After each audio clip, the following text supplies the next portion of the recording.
তোমাদের সঙ্গে একে একে পার্ক সার্কাসের অনেকগুলো বিরিয়ানি আউটলেটেরই আমি ভিডিও শেয়ার করেছি, তা ভাবলাম আজকে রয়্যালটাও শেয়ার করি। এটাই বা বাকি যায় কেন? দেখো, আমি জানি রয়্যাল পার্ক সার্কাস রয়্যালের ওজি ব্রাঞ্চ না, সেটা চিতপুরে। ভবিষ্যতে কখনো সেখানেও যাব, বাট পার্ক সার্কাসের এই পুরো ব্যাপারটা আগে মিটিয়ে নিই।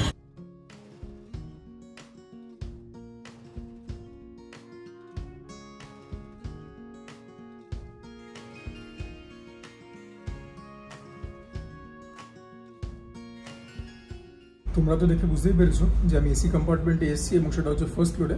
অল্প একটুখানি সিঁড়ির ব্যাপার। আমি অর্ডার করবো রয়্যালের স্পেসিফিক কিছু স্পেশালিটিস, আর সেটাই তোমাদের সঙ্গে শেয়ার করবো। ভেতরটা বেশ স্পেশিয়াস, নিট অ্যান্ড টাইডি, এবং এখনো হাইজিনের দিকে পুরো মাত্র নজর। আমি যখন এলাম তখন দেখলাম টেবিলগুলোকে স্যানিটাইজার দিয়ে পরিষ্কার করছিল। ওয়াশরুমেও গেলাম, সেখানে একদম পুরো ফিনাইল দিয়ে পরিষ্কার করা। So big Thums up. Paper towels নিয়ে ওয়ান কমপ্লেন।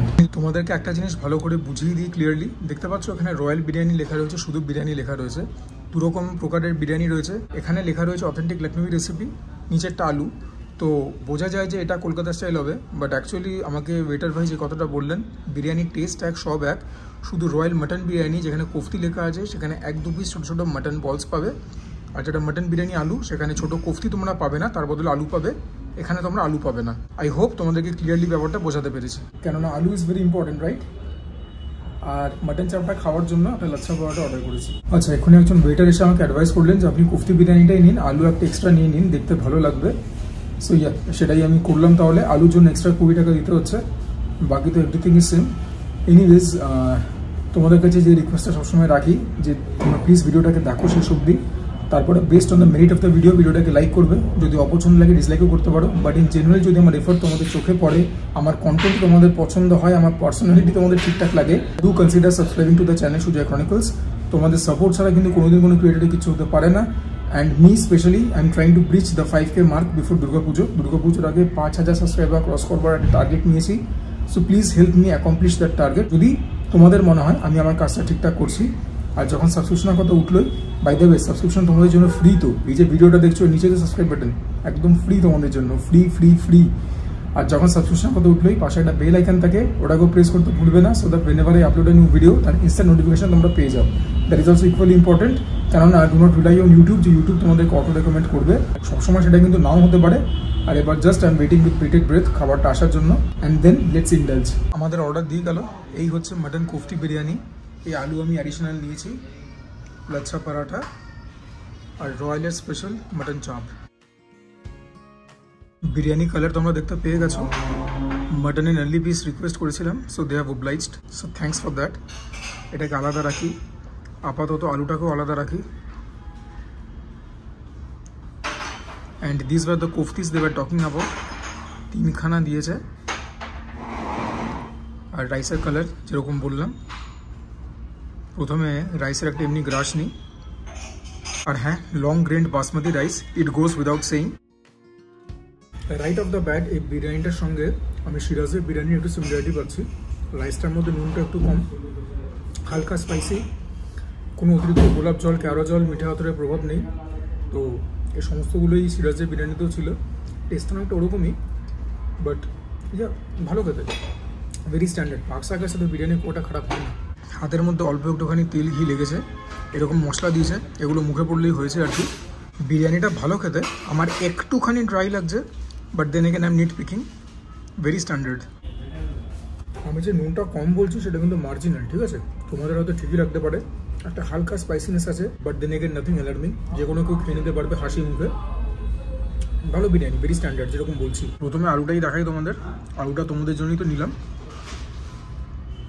নরমই আছে, বাট আরেকটু নরম হলেও পারতো, সেরকম ব্যাপার। অনেক আলু বলি না একদম পেঁপের মতো নরম, সেরকম লেভেলে যায়নি। বাট আলু দিয়ে তো একটা গ্রাস নিতে হবেই, নইলে আর কি বিরিয়ানি হলো কলকাতায় বসে খাওয়া। ঠিক বলছি তো? আলু দিয়ে খাওয়ার পরে ফ্লেভারটা ডেফিনেটলি এলিভেট হলো এখান থেকে এখানে 110%। আলুটা আরেকটুখানি নরম হলেও পারতো যেরকম বললাম, বাট ফ্লেভার ওয়াইজ ঠিকঠাক আছে। বাইরের মধ্যে বিরিয়ানি মশলা ভালো মাত্রায় লেগেছে, আর আলুর ভেতরে কখনো মশলা যায় না, যেরকম বলে থাকে অ্যানাটমিক্যাল ইম্পসিবল। বাট আলু দিয়ে খেয়ে কিন্তু এই বাঙালি খুশি হয়েছে। আরেকবার আলু দিয়ে খাবো। যা আলু দিয়ে বিরিয়ানিটা বিগ থামস আপ। আচ্ছা, মাটনের পিসটা এতই সুসিদ্ধ হয়েছে যে জায়গায় জায়গায় খুলে গেছে। তো আমি তো অনুমান করবো 120 গ্রামের ওপরই ওজন হবে, 150 গ্রামের কাছাকাছি। খুলে যখন এসছি সেখান থেকেই দেখাই, মাটনটা কিন্তু নেক্সট লেভেলের সফট, ঠিক আছে। তুলতুলে মাটন তো একটা জিনিস হলো, but this has taken the game into a whole different level. একদম যথার্থ রেড মিট, একটা reddish pinkish hue, very good. একটু মাংস ডেমনি খাই। Oh yeah, this is so good. মাটনটার মধ্যে বিরিয়ানির ফ্লেভার একদম ধুয়ে মুছে গেছে। আর এরকম সফট মাটন মানে মুখে দিয়ে তো চেবাতেও হচ্ছে না, জাস্ট টাকড়ায় প্রেস করছে, পুরো ব্যাপারটা ডিসইন্টিগ্রেট হয়ে যাচ্ছে। Mutton is a very high quality. আর সেরকম পাল্লা দিয়ে সিদ্ধও হয়েছে। মাটন দিয়ে তো একটা গ্রাস নিতে হবেই। মাটন দিয়ে বিরিয়ানি রাইসটা খাওয়ার পরে ডেফিনেটলি ফ্লেভারটা এসে হয়েছে এখান থেকে এখানে 130%। বাট হ্যাঁ, এখানে একটা কথা বলে রাখা ভালো, যখন আলু দিয়ে বা মাটন দিয়ে বিরিয়ানির রাইসটা খেলাম তখন যে নুন কম ব্যাপারটা আমার লাগছিল সেটাও কিন্তু আর টের পাচ্ছি না। তোমাদেরকে এবার একটা কোফতি খেয়ে বলি। ভালো, মানে টেস্টটা কি, মানে কার মতো বলবো, অনেকটা মাটন টিকিয়াও তো বলতে পারবো না, এটা তোমরা খেয়েই বুঝতে পারবে। এটা সেভারি একটা মাটনের বল যেরকম হবে সেরকমই ভালো খেতে। But Royal has been really stingy on the koftis. আরও কয়েকটা দিলে কিচ্ছু দোষ হতো না। কোফতি দিয়েও ভালোই লাগলো। And this biryani is gradually growing on me as I am eating this. I have realise that এটার মধ্যে খুব ভালো একটা না তারের ফ্লেভার আছে। অ্যাজ ইন ধরো যে ইয়াকনিটা মানে যে মাংসটা যে তৈরি হয় সেটার যে জুস, সেটার যে ঝোলের একটা ব্যাপার, একটা গন্ধ পেঁয়াজ রসুনের, সেটা কিন্তু বিরিয়ানিটার মধ্যে রয়েছে। এটা আমি কিন্তু টের পাচ্ছি 100%। আমার কিন্তু ইটিং এক্সপিরিয়েন্স আমি বলবো সিরাজ থেকে একটুখানি বেটারই লাগছে ওভারঅল। যখন আলু দিয়ে মাটন দিয়ে সব কিছু দিয়ে খাচ্ছি সেই নিরিখে ডেফিনেটলি কিন্তু সিরাজ থেকে বেটার। মাটনটাও কিন্তু সিরাজ থেকে ভালো দিয়েছে, no two ways about it. এবার সিরাজের কথা আমি বারবার এর জন্যই নিচ্ছি যেহেতু লাস্ট উইকে খেলাম, প্লাস সবাই যখন পার্ক সার্কাসে একটা কম্পিট করছে একটা তুল্যমূল্য বিচার তো চলে আসেই। ডেফিনেটলি বিরিয়ানিটাকে রেকমেন্ড করা যেতেই পারে। I am not saying that this is the best biryani I have ever had, but then again very good. আমার জন্য সব থেকে এগিয়ে জিশানি থাকবে, closely followed by Zamzam I guess. তো এবার লাস্ট বাইট তোমরা দেখে নাও বিরিয়ানির, যেখানে কিনা আলু যাবে একদম classic Sujoy chronicle style, mutton যাবে। মাটনটা যত প্রশংসা করবো তত কম, just one for the ages. আর কোফতিও যাবে, সব মিলিয়ে একটা মেগা বাইট।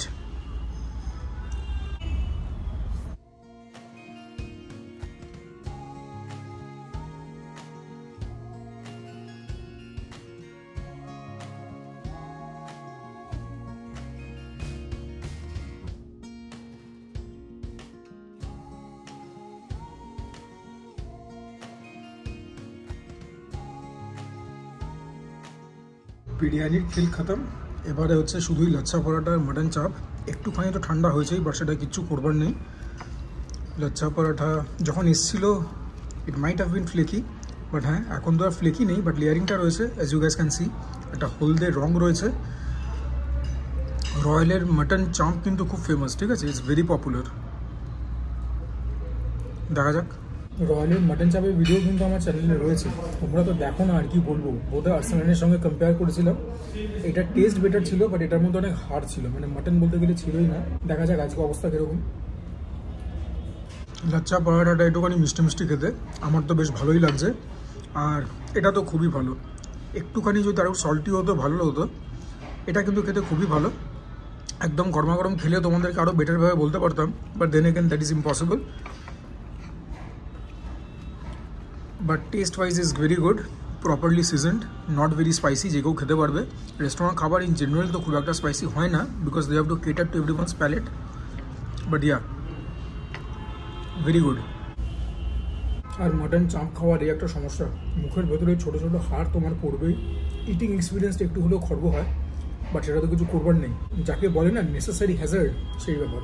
মিলিয়ে মিশিয়ে ইটিং এক্সপিরিয়েন্স কিন্তু ভালোই হলো, ঠিক আছে। ওয়ান্স অ্যাগেন যেরকম বলেছিলাম যে when it comes to biryani is not the best biryani I've had. Even Park Circus-ও Zeeshan এর থেকে বেটার বিরিয়ানি বানায়, even Zamzam, but this is also very good. মাটনের কোয়ালিটি ওয়াজ এক্সট্রা অর্ডিনারি। মাটনটা খুব ভালো দিয়েছিল আমাকে। জানি না তোমাদের এক্সপিরিয়েন্স কীরকম, আমাকে কমেন্টে জানাতে পারো, বাট মাংসের দিক থেকে তো I was very very satisfied. And now that I'm having the mutton chop and paratha, even this is very good. আর সেই মুখের মধ্যে ছোট্ট মতো হাড়। বাকি তোমাদের খাবার দাবার দেখে কিরকম লাগছে বলো? লোভ লাগছে কি? যদি লোভ না লাগে তাহলে পরে কিন্তু কাজ ঠিক হচ্ছে না। আর চাপের পিস কিন্তু এরকমই হয়, ব্যাপারটাকে পাউন্ড করে তৈরি করে পিটিয়ে। আর যেরকম চাপের পিসের মধ্যে অল্প অল্প হাড় থাকে, because of the very nature of the cut of the meat, অল্প অল্প তোমার লিগামেন্টও পাবে, একটা কচকচি ব্যাপার মাঝে মধ্যে মুখে পড়বে। চাপের পিস কিন্তু একদম মানে তুলতুলে মাটন যেরকম হয় বিরিয়ানি ফিরিয়ানিতে, সেরকম কিন্তু হয় না, একটা হালকা বাইট থাকে, but that is okay I guess. আর আজকে কিন্তু আগের দিনের মতো অত বাজে পিস পাইনি, আজকে পিসগুলো ভালো পেয়েছিলাম। আমি ওয়েটারকে বলেও দিয়েছিলাম যে দাদা একটুখানি দেখে দেবেন যেন বেশি হার্ড না থাকে। আচ্ছা, হতেও পারে যে রয়্যাল রান্নাগুলো ডাল ডাটে করেছে, there is a very high possibility of that, but এখন দেখতে ভালোই লাগছে। আর তো সেরকম দেখাবার কিছু নেই, তোমরা লাস্ট একটা বাইট দেখে নাও।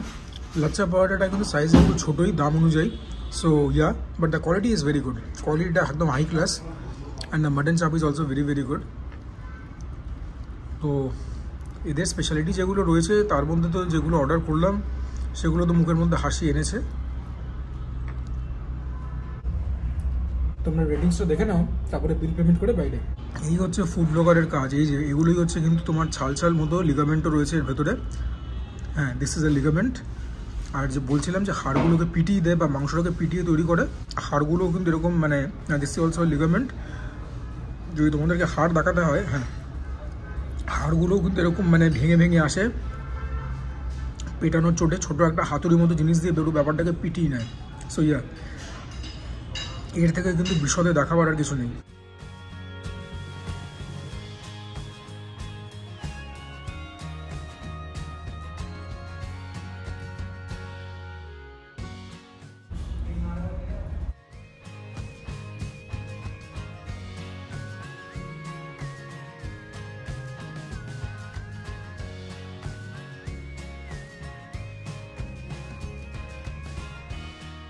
এই আমার অর্ডার ছিল Royal mutton biryani kofti 350, Royal mutton chaap 330, royal paratha 50, GST নিয়ে 767। আর আমাকে মুখে বললেও এখানে তো 20 টাকা আলুর জন্য এক্সট্রা চার্জ করেনি আমার কাছ থেকে। সো ইয়া, এটা বোধহয় ক্যামেরা করার জন্যই হয়েছে। এনিওয়েজ, তোমরা এতক্ষণ রেটিংস দেখতে পেয়ে গেছো, আমার বকবকানি শুনে নিয়েছো যে আমি যে রেটিংটা দিয়েছি তার পেছনে কারণটা কী ছিল। তো আশা করি ভিডিওটা তোমাদের ভালো লেগেছে। যদি ভালো লাগে আবার একই কথা বলবো, like a broken record, like করো ভিডিওটাকে, চ্যানেলটাকে সাবস্ক্রাইব করো। আর এখন বলবার কিছুই নেই, রয়্যালের কথা আমি আর কি বলবো, রয়্যালকে আমি আলাদা করে কী রেকমেন্ড করবো, মানে এগুলো তো হয়ে গেছে মানে বিশাল বড় ব্র্যান্ড, তাই না? তোমরা কমেন্ট করবে তোমাদের ভিডিওটা কীরকম লাগলো, তোমাদের কমেন্টগুলো থেকে অনেক মোটিভেশন পাই, ইন্সপিরেশন পাই। To share my content with your friends and family, যদি মনে হয় ঠিকঠাক কন্টেন্ট বানাই। And for now this is me Sujoy signing off. তোমরা প্রত্যেকে ভালো থেকো, সুস্থ থেকো, জমিয়ে খাওয়া দাওয়া করো, তার সঙ্গে ওয়ার্কআউটও করো, বিকজ দ্যাট ইজ ইম্পারেটিভ। আর লোকেদের হর্ন দেওয়ার বদ অভ্যেস গেল না।